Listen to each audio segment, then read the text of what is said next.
Hi guys, welcome to Richard Cabile YouTube channel. In today's video, I will teach you how to review permissions for apps on Realme 5 mobile phone. And okay guys, but before we start, kindly subscribe to my YouTube channel by pressing the subscribe button and the bell to notify you if I have new videos. Okay guys, let's start.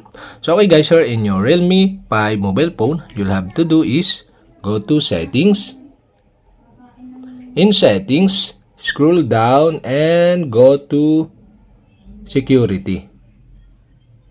In security and security status section, okay, you can see here the Google Play Protect. Okay, tap this. And Play Protect, go to gear icon on the upper right side on your screen. Okay, tap this. And now you can see here the app privacy. Okay, permission for unused apps, review permission for apps that you haven't used in a few months. Okay, you can tap this.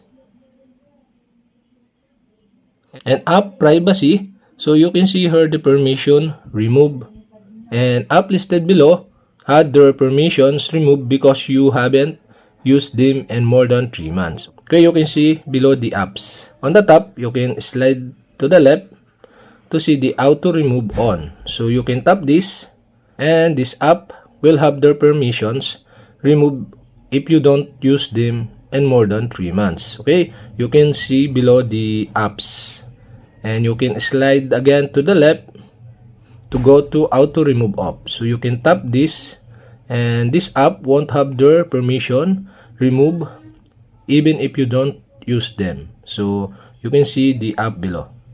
And okay guys, you can slide again to the left to see the button all apps. You can tap this, and you can manage their permission by tap the app you want to set the privacy. So for my example, so I tap the calendar, and you can enable the remove permission if app isn't used, and to turn on, switch on the switch button on the right side, and you can tap turn on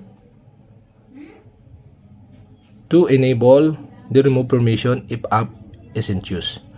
And okay guys, so okay, that's it. And if you have a question, kindly comment below, and don't forget to hit the subscribe button and the bell to notify you if I have new videos. Okay guys, thank you for watching.